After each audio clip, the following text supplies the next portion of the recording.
എന്നെ ഇവിടെ ഈ സ്ഥാനത്ത് ഇങ്ങനെ കണ്ടപ്പോ നിനക്കൊന്ന് കരയണമെന്നുണ്ടല്ലേ?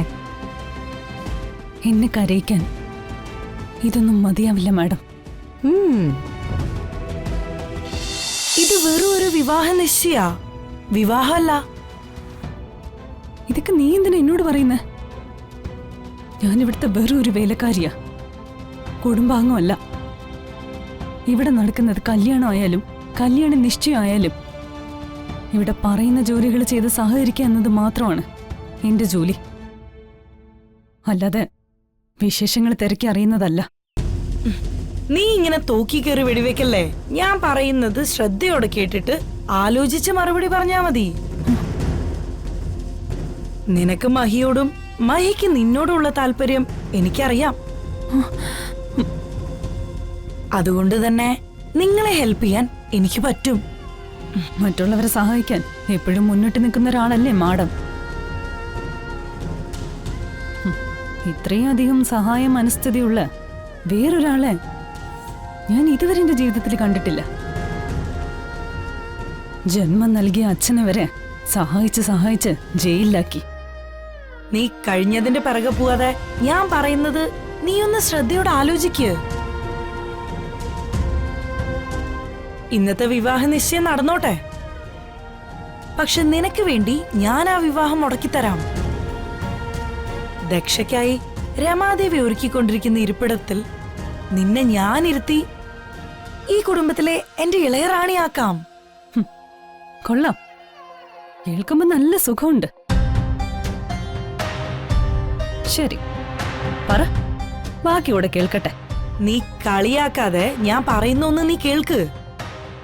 നീ ഒളിപ്പിച്ചു വെച്ചിരിക്കുന്ന കൊട്ടാരത്തിലെ ആ മണിമാല,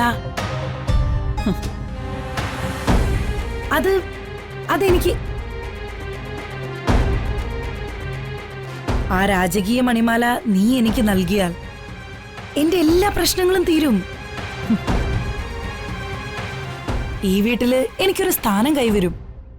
അത് വെച്ചുകൊണ്ട് ഞാൻ ദക്ഷയും മഹിയുമായി ഉറപ്പിച്ചു വെച്ചിരിക്കുന്ന കല്യാണം മുടക്കും.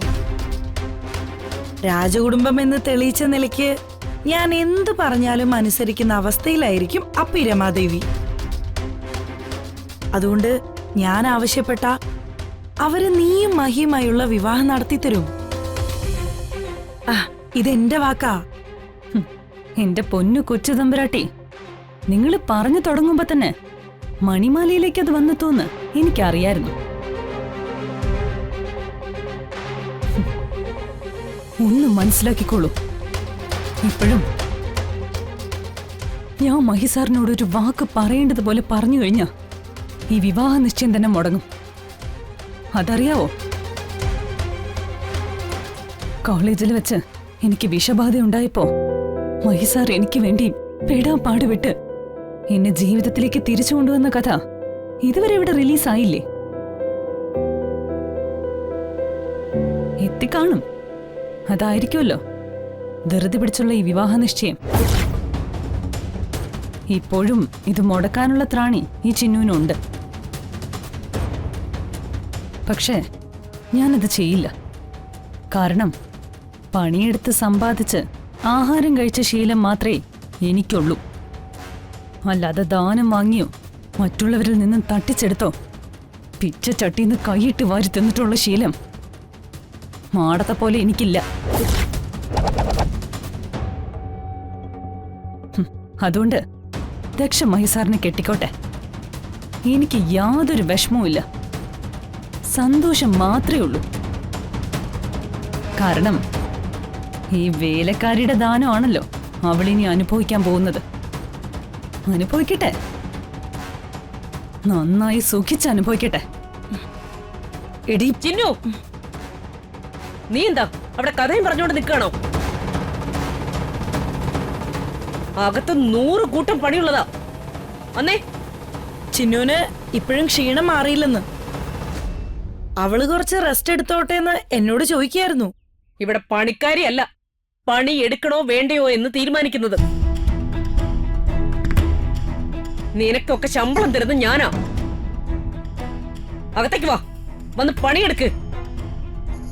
നിനക്കൊക്കെ സുഖിക്കാൻ വേണ്ടിയല്ല ഞാൻ ശമ്പളം തരുന്നത്. ഉം. ഞാൻ പ്രതീക്ഷിച്ചത് തന്നെ ഇതൊക്കെ. അപ്രതീക്ഷിതമായി ഇവിടെ ഒന്നും സംഭവിച്ചിട്ടില്ല. നിന്നെ എനിക്ക് നന്നായിട്ടറിയാം.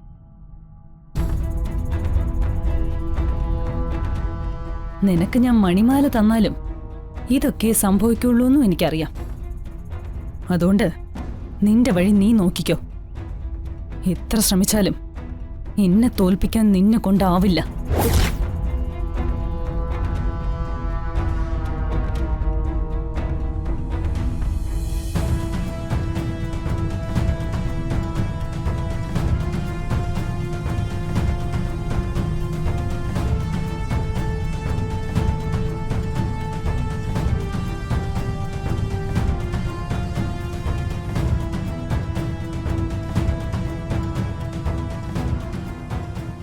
നിന്റെ ഈ അഹങ്കാരം അത് ഞാൻ തീർക്കൂടി.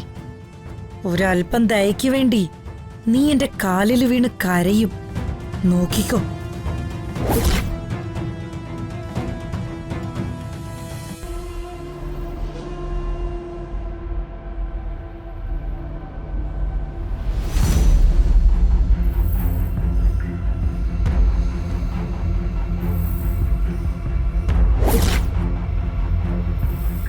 നീങ്ങി വാ.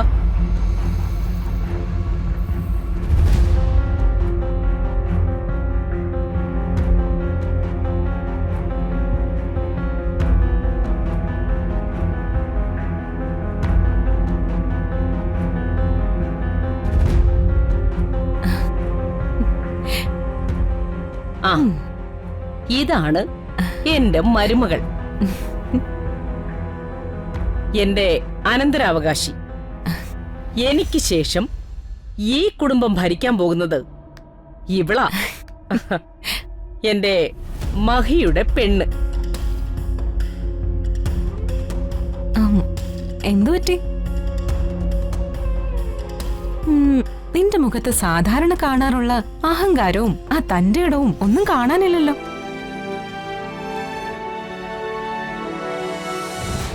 ഇഷ്ടപ്പെട്ടത് എന്തെങ്കിലും നിനക്ക് കൈമോശം വന്നോ?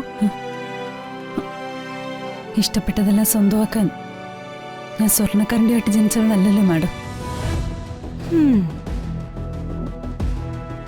ഞങ്ങൾ വെറും വേലക്കാരല്ലേ, പാവങ്ങള്.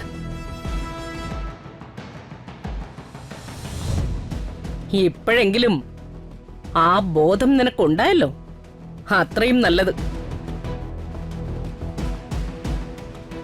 എന്നെ ഇവിടെ ഈ സ്ഥാനത്ത് ഇങ്ങനെ കണ്ടപ്പോ നിനക്കൊന്ന് കരയണമെന്നുണ്ടല്ലേ? എന്നെ കരയിക്കാൻ ഇതൊന്നും മതിയാവില്ല മാഡം. നട്ടുച്ചയ്ക്കുള്ള സൂര്യന് കണ്ണ് ചിമ്മാതെ നോക്കി ശീലിച്ചവളുടെ മുഖത്ത് ടോർച്ചടിച്ചാ അവൾക്ക് കണ്ണ് ചിമ്മില്ല.